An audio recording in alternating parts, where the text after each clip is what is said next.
lidi, já jsem Honza a ještě před začátkem tohohle Robloxového minifilmu bych vás poprosil, abyste napsali like, komentář a lajkovali to, aby to YouTube algoritmus vám zase znovu doporučil a já věděl, že budete chtít víc takových Robloxových příběhů.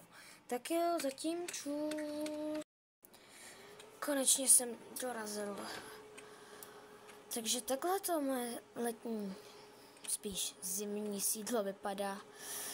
Měl jsem si ho fakt pronajat na léto, ne takhle na zimu. Nevím, kde je zatím garáž, takže to tady radši ještě nechám. Tak všechno dobrý. A klíček by měl být někde. Aha, ono je otevřeno. Asi tady někdo byl.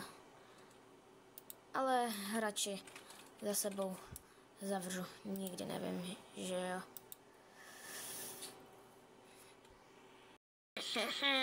Já věděl, že se lupičství vyplatí. Co to bylo? Radši už bych měl jít, někdo tu přišel. Radši musím jít. Pro jistotu ji zamknu, nikdy nevím. Co to bylo za rány? Radši se podívám. Co tam bylo? To by asi neměly být úplně otevřené dveře, ne? Jež prostě se dám. Halo, je tu někdo? Halo, je tu někdo? A tohle asi taky nemá být otevřený.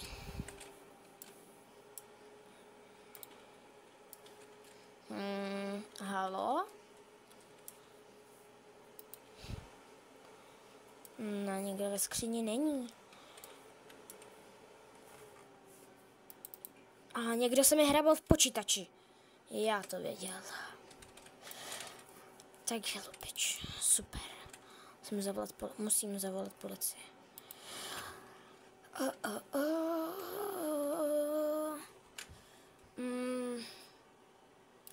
Sakra, vybil se mi telefon, co teď? Musím ho rychle najít.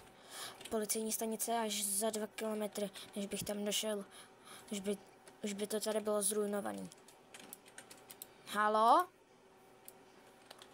Je tu někdo? Halo? Halo? Je tu někdo? Tu prdele, musím být sticha. Jak mě objeví. Kurva. Počkat, to je bazén někde. Ne, tu prdíka. Já to bolelo.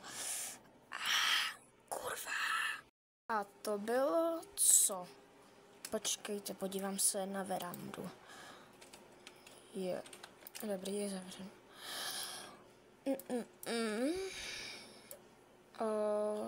Halo? Je tam někdo? Halo?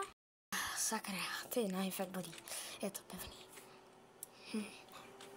Hodně divný. Počkat. Teď tady se to nedá nějak otvírat. Někdo musí manipulovat s elektřinou, očividně. Podívám se. Mám těch posledních pár procent. No, to je sakra kdo. Šéfe, našel jsem ty peníze, jak jste po mně chtěl. Ano, jistě, samozřejmě. Naschle. Teď to ještě dovíz šéfikovi. Bude mít teda pěknou radost. A či ho budu sledovat? Mohl by to ještě někam donést, to bych nechtěl. Vlážím se za něj už přes 2 hodiny. Bože, to kam až to nese, Kriste Pane. Šéfík bude mít pěknou radost. Zajímalo by mě tam, co tam dělá, sakra. Bude se mu to hodně líbit. Tady máte ten kufřík, jak jste po mně chtěl. Oho, děkuji. Doufám, že si to dobře užije. Jste tak mazaný. Radši budu opatrně.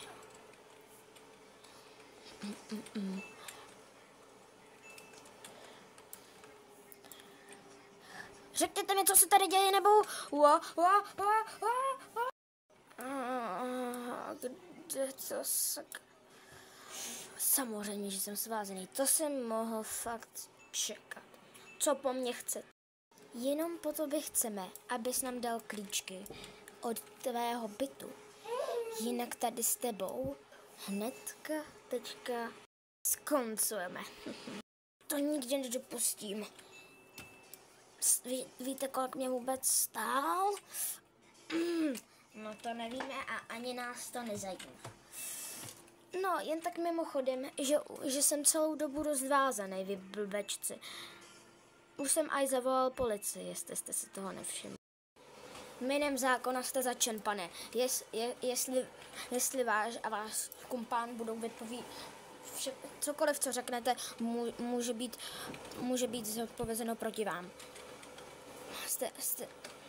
Jste okamžitě zatčeni. Jste okamžitě zatčeni. A kurva, zdrám. Ne. Mě jen tak nechytíte, hajzlové. Jste v pořádku, pane, neudělali vám nic? Ne, nic mi neudělali. Vlastně mě skoro ani nic neukradli. Je to v pohodě, vzali si tam akorát nějakou cetku, kterou jsem stejně ani nepotřebovala. Ale děkuji, že jste přijel. Moc vám děkuji. No jen pojďte, hezky to tam vlezte. Ne. Sakra práce, že já jsem radši to neodmítnu. Teďkon budu akorát takhle. Teď se, hochu, projedeme trošičku na stanici. Co ty myslíš?